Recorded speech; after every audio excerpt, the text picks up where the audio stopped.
pleasant day to all our listeners. This is Abby, your host for Southern Miss Today on Southern Miss Radio. I'm here to bring you updates, news, and more from our community. To add to all the excitement today, we have Mississippi Moments with Charles Dunnigan and a news wrap with Samuel Hughes to ensure you're up to date on all the hottest topics. And guess what? We have a very special guest for you today, Cadence Renfro. You definitely want to stay tuned for what she has to share with us today. But before we jump into all the fun, here's a quick message from our sponsor. So hang tight because we'll be right back with more Southern Miss Today. I'm Chris Jakomick. I served in the United States Air Force and I deployed 3 times. So in 2017, I was serving as an Air Force First Sergeant. Our motto in that role is my job is people, everyone is my business. But unfortunately in that year, I would lose my own brother, Lance Corporal Adam Jakomick, to suicide. The majority of veteran suicides are from guns. I store my weapons securely, not only for myself, but for my family. Store all your guns securely. Help stop suicide. My service never stops. Brought to you by End Family Fire and the Ad Council. What is dedication? My daughter is biological and my son is adopted. I love them both so much. From the morning when you wake up to putting them to bed at night and every moment in between. I think a parent's job is to protect our children but also prepare them for the world so they become good, kind human beings.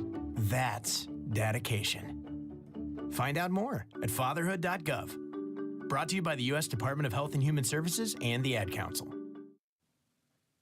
Welcome back. In campus news, an undergraduate scholar program grant considered the most prestigious of its kind for STEM academic disciplines, which is science, technology, engineering, and mathematics, has been awarded to the University of Southern Mississippi. The Beckman Scholars Program allows institutions to provide a 15-month mentored research experience for exceptional undergraduate students in chemistry or biochemistry, biological science, polymer science, or interdisciplinary combinations. The Beckman Foundation selects 14 institutional grant recipients annually through a rigorous 2-step review progress. Over the next 3 years, the Southern Miss Beckman Scholars Program will be administered through the Southern Miss Honors College. 2 outstanding students per year will be selected and named Beckman Scholars based on their career goals and motivation to engage in long-term research. Southern Miss is the first university in Mississippi to receive a Beckman Scholars Program grant. A call for student applicants will be made early in the spring semester with applications due mid-February. The first 2 Southern Miss Beckman Scholars will be announced in March 2025. Also in campus news, the University of Southern Mississippi continues to meet the needs of an R1 university by providing students with opportunities for research, collaboration, and skills upon graduation, thanks to its dedicated faculty and staff. The School of Ocean Science and Engineering is pleased to welcome 2 new additions to its faculty this semester, Dr. He in the Division of Coastal Science and Dr. Bam in the Division of Marine Science, bringing extensive research-based experiences to the classroom. Dr. He's academic and scientific training in biochemistry allows her to research several critical issues in the Mississippi Sound, Gulf of Mexico, and beyond. She has published 22 peer-reviewed articles along with navigating diverse topics, focusing on nitrogen, carbon, and phosphorus trace metal fluxes within coastal systems. Her work will engage research technicians and students to learn about the nature of chemical interactions in our region and to educate the next generation of marine scientists. BAM's research focuses on chemical oceanography and radiochemistry, along with identifying coastal and open ocean dynamics. He has published 14 peer-reviewed articles and continues to show interest in climate change effects. In Hattiesburg news, Hattiesburg's 59th annual mural celebrates Sacred Heart School's 125th anniversary. Hattiesburg's latest addition to its public art trail is a celebration of the 125th anniversary of Sacred Heart Catholic School. City leaders joined students and folks with the Hattiesburg Alliance for Public Art to dedicate the mural at Sacred Heart High School. The mural is titled United in Purpose, is located in the corner of 2nd Avenue and West Railroad Street. The work became the city's 59th large-scale mural added to the public art trail. The mural was painted by local artist Kayla Worrell, who has 3 children attending the school. The mural features the handprints of more than 600 students from elementary grades all the way through high school. In Mississippi news, Pine Belt organizations are receiving funding to help human trafficking victims. The trio of Pine Belt-based nonprofits were among 13 organizations statewide recently awarded funding for the roles they play in helping human trafficking victims. 2 organizations in Hattiesburg and another out of Laurel received money from a 3.9 million victims of human trafficking and commercial sexual exploitation fund pool. This year's awards mark the third round of grants distributed since the VHTC SEF fund was established by the Mississippi legislature in 2020. The Pine Belt organizations receiving money include the Domestic Abuse Family Shelter in Laurel, the Kids Hub Children's Advocacy Center in Hattiesburg, and the Southern Christian Services in Hattiesburg. Since 2020, the legislature has provided $8.5 million to be distributed to organizations providing services to human trafficking victims. In national news, the 2025 Grammys took place yesterday. This year was the 67th annual show. There were artists such as Billie Eilish, Taylor Swift, Sabrina Carpenter, Kendrick Lamar, and many more. There were many notable moments, especially for women in music. Beyoncé won her long-awaited Album of the Year with Cowboy Carter. The Best Pop Solo Performance went to Sabrina Carpenter for Espresso. Sabrina also won Best Pop Vocal Album with Short and Sweet. Charli XCX for her Brat album. Lady Gaga devoted her time for winning Best Pop Duo with Bruno Mars for Die With a Smile to showing her support for the trans community. And of course, Chappell Roan for the Best New Artist. Chappell also advocated for workers' rights throughout her speech. She gave a heartfelt speech including her own story about struggling to find health care and support. She also shared her support of the queer community as well as Palestinians. That's your news update from Southern Miss Today. We'll be back with the latest in sports and weather, so stay tuned. Right after a word from our sponsors. Look through your children's eyes to see the true magic of a forest. It's a storybook world for them. You look and see a tree. They see the wrinkled face of a wizard with arms outstretched to the sky. They see treasure in pebbles. They see a windy path that could lead to adventure. And they see you, their fearless guide through this fascinating world.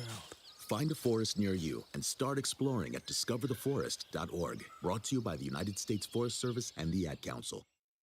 My name is Lola Silvestri, and I'm going to be 95 this year. I was very independent. I fell, and I had to have Meals on Wheels. America, let's do lunch. 1 in 6 seniors faces the threat of hunger, and millions more live in isolation. Drop off a hot meal and say a quick hello. Volunteer for Meals on Wheels by donating your lunch break at americaletsdolunch.org. This message brought to you by Meals on Wheels America and the Ad Council. Welcome back with our action-packed sports segment. Let's dive into the latest scores, highlights, and sports. Get your jerseys on because it's game time. Today, there are no sports, but on Wednesday, February 5th, the men's basketball team will be playing against Appalachian State, and the women's basketball team will be playing against Georgia Southern. On Friday, February 7th, the softball team will be playing against Nebraska and Marshall for the NFCA Division I Leadoff Classic. On Saturday, February 8th, the track team will be at the UAB Blazer Invitational. The softball team will be playing against the men's basketball team. The women's basketball team will be playing against Pittsburgh. The women's tennis team will be playing against New Orleans. The men's basketball team will be playing against Ball State. The women's basketball team will be playing against Ohio as well. The softball team will be playing against Kentucky, and the men's tennis team will be playing against New Orleans. Sorry, the women's team is not playing against the men's basketball team. I apologize. Head to southernmiss.com to keep up with all the Golden Eagles sports activities. As for our weather today, look for a low of 46 with a low chance of rain and a high of 75. The feels like for today is 44 to 77 degrees. Tomorrow, look for a low of 56 and a high of 75 with a low chance of rain. Tomorrow's feels like is 54 to 76 degrees. Up next, we have Mississippi Moments, produced by the Center for Oral History and Cultural Heritage, with Charles Dunnigan reporting on the first African American to attempt to enroll at Ole Miss. This is Mississippi Moments, produced by the Center for Oral History and Cultural Heritage at the University of Southern Mississippi and supported by the Mississippi Humanities Council. I'm Bill Ellison. Charles Dunnigan began his career in journalism in 1957 as a reporter for the Jackson State Times. He remembers covering the story of the first African American to attempt to enroll at Ole Miss. I was a reporter in Jackson, and a man named Clennon King tried to enroll at Ole Miss 5 years before Meredith. And when King tried to enroll at Ole Miss, they put him in a highway patrol car and he disappeared. Our executive editor found out that they were going to have a sanity hearing for King at the Hinds County Chancery Court. So they sent me over to the courthouse, and King saw me with the camera and he knew I was a newsman, and he started saying, help me, help me. And the judge recognized me and he told me to leave. So I ran to a telephone, and we had a city editor named George Harmon. And so I just called him and started telling him what was happening. He writes a first-person story with my byline on it. That was the first time that I was accused of being a liberal integrationist. Bill Ellison hosts Voices of Our People World War II, a new podcast from Mississippi Moments, sponsored by the Mississippi Humanities Council. That's Voices of Our People World War II, wherever you get your podcasts. That was your Mississippi Moment for today. Coming up, we have the pleasure of hearing from Cadence after a quick break. Sponsorship comes from American Graphics. Located at 8 Commercial Warehouse Drive in Hattiesburg, American Graphics provides custom screen printing and embroidery. They can be reached by phone at 601-602-2277. And the website is goamericangraphics.com. American Graphics, printing at its finest. If you or your business is interested in sponsoring programming on WUSM, we'd love to talk to you about the benefits and opportunities. You can get recognition for your business as well as the appreciation of the WUSM audience. The audience realizes your support provides the programming they listen to daily. In addition, our sponsorship rates are very cost-effective and tax-deductible. To learn more, call 601-266-4287. Now, please give a warm Golden Eagle welcome to Cadence. How are you? I'm pretty good. That's good. So, could you tell everyone a bit about yourself? So, I'm Cadence. I'm originally from Madisonville, Louisiana, and now I'm a student at Southern Miss. That's really all about me, I guess. I don't know. No, that's real. So, you're the student spotlight for today. You actually work here, and you are the audio engineer in the other room for today and Wednesday. There we go. That's great. Thank you. How long have you been at USM? So I've been at USM for 3 years now. I'll be graduating next year in May 2026. I'm so excited for that. What brought you to USM? So trying to get to USM, I did not even know USM existed when I was applying for colleges. Somebody in my environmental science class had spoken to me about it, and I was like, okay, let me look into that. And I ended up getting a scholarship here, and I was like, I need to go here because scholarship money. Oh, yeah, absolutely. I knew it was the only place I actually applied to, but up until probably sophomore year of high school, I was like, I'm going to go to Emory Medical School in Georgia. And that's all I care about. And I did not know USM was a thing until I found out only like 4 schools have my major in it. And I was like, well, I don't want to go to Oregon or wherever. I don't actually remember where it is. But so you are here for journalism, right? Mm-hmm. What do you enjoy most about studying journalism?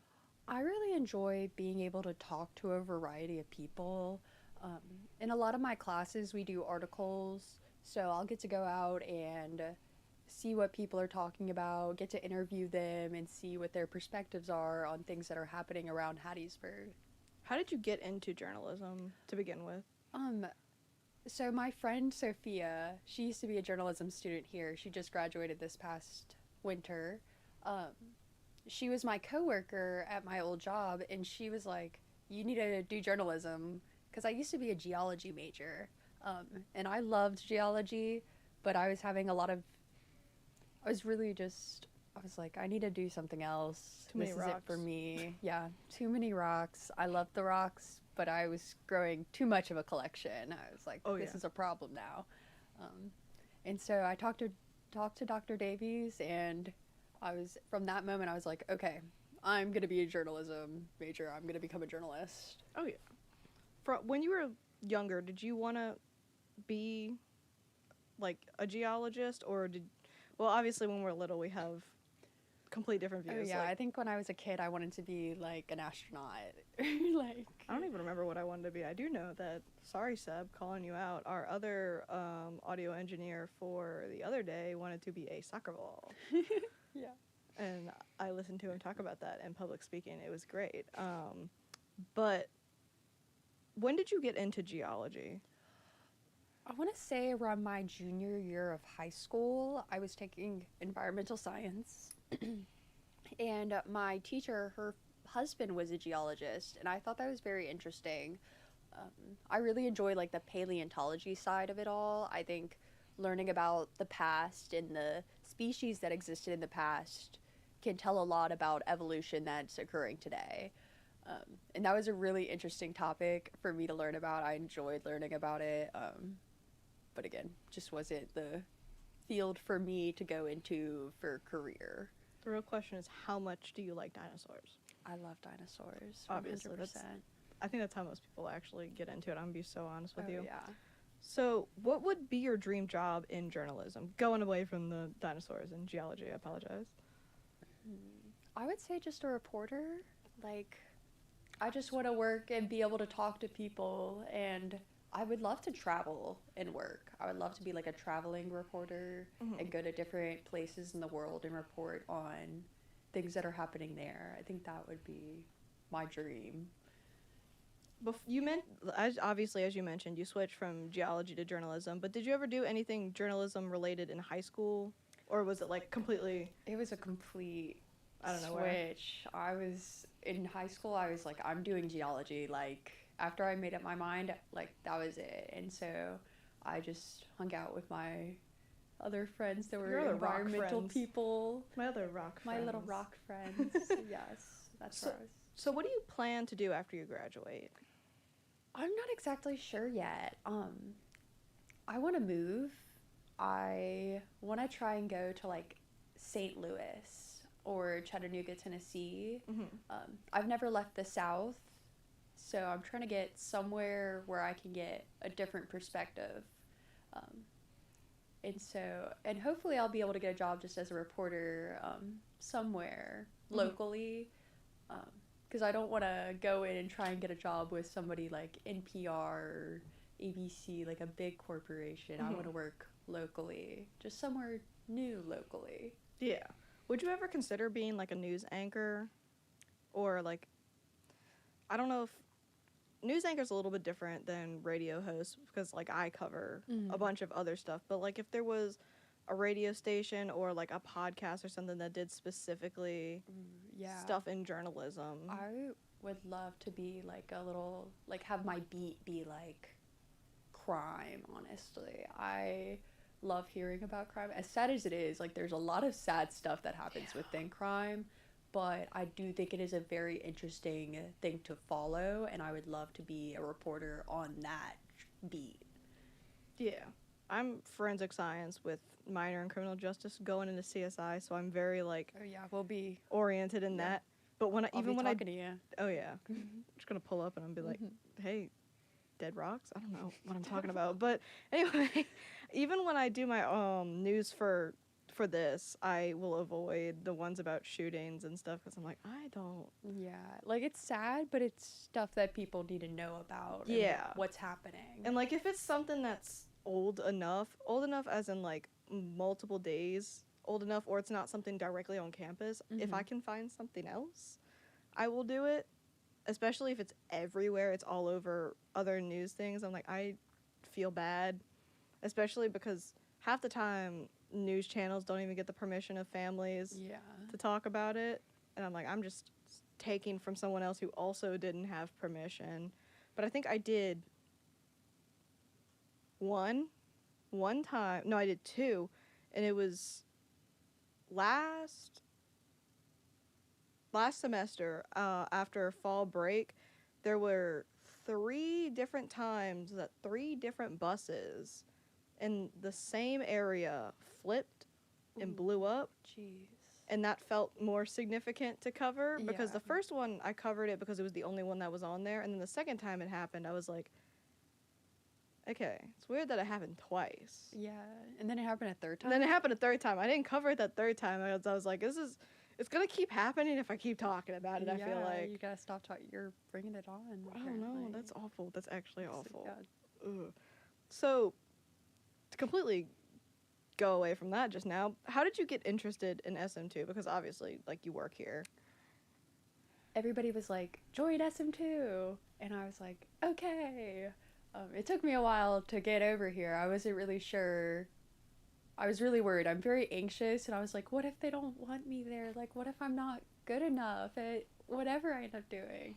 But then I was like, you know what? I just got to get over my fear. And I saw that there was an email about an opening. I was like, I'm just going to email and be like, hey, pretty please, can I do this? And they were like, yes. Let me in, please. No, I literally got it off of a ad on Instagram from the SM2 page. I guess they put out a post, but it also like put out an ad, and it was like, SM2, we need radio people. And I was like, wow, it's summertime. I'm bored. I need a job when I get back to school. Yeah.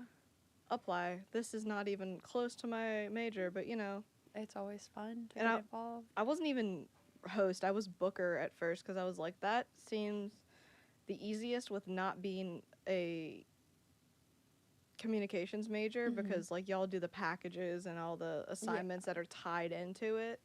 I was like, I feel like booker is the best way to do it without stealing like a spot that would be easier for someone that is a major, or would be more helpful for someone that's a major. And then Wilbur pulled up and was like, hey, I don't have a host, you want to be a host? And I was like, yeah, sure. I mean, if nobody else wants to be a host. Because I was going to do host, and I was like, the hours do not work at all whatsoever. And somehow the hours are shorter for host. I was like, okay, so it works for me.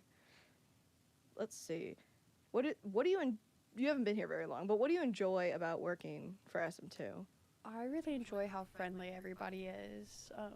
Even like people in other divisions will say hi to me.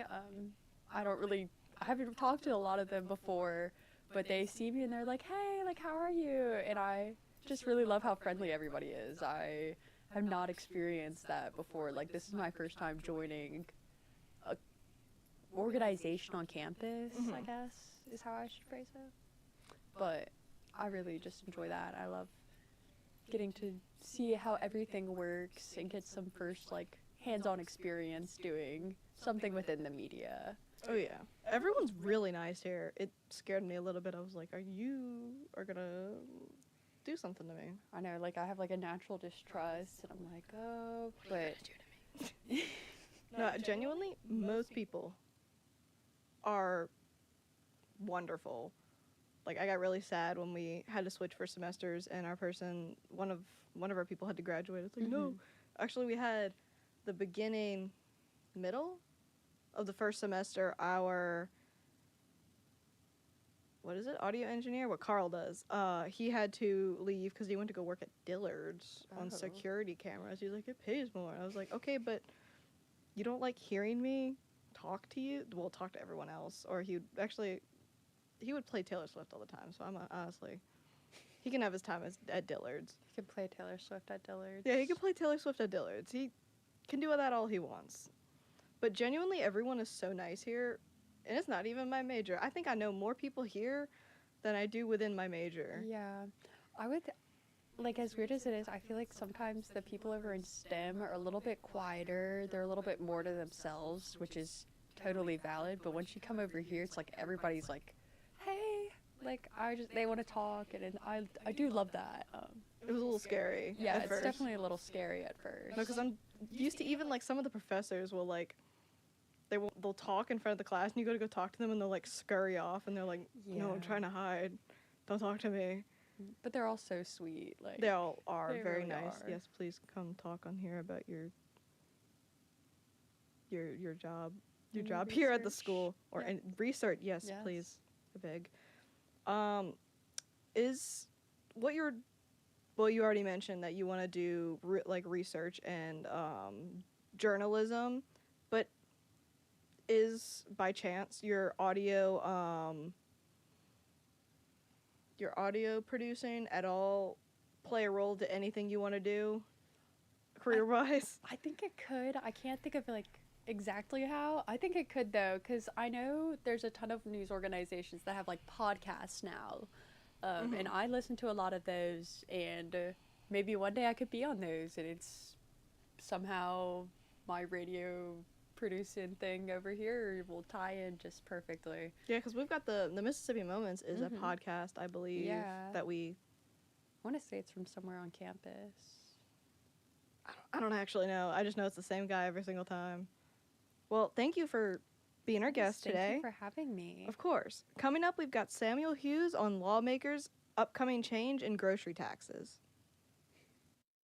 Mississippi lawmakers are weighing a major tax overhaul, cutting income and grocery taxes while adding gas and local sales taxes. Under House Bill 1, the 7% grocery tax would gradually drop to 2.5% by 2036. A proposed 5% gas tax, roughly 13 cents per gallon, would fund road and bridge infrastructure. Local governments would lose their share of the state sales tax revenue, but could implement a 1.5% local sales tax to boost funding. Our position has been, if you're going to change anything dealing with the sales tax, then make sure that cities come out at least even or above. House Bill 1 does that, and so we're glad to see that. Supporters say the plan would cut state revenue by $1.1 billion while giving local governments more financial control. February 4th is the deadline for committees to report bills this legislative session. I'm Samuel Hughes. This report is brought to you by the Roy Howard Community Journalism Center.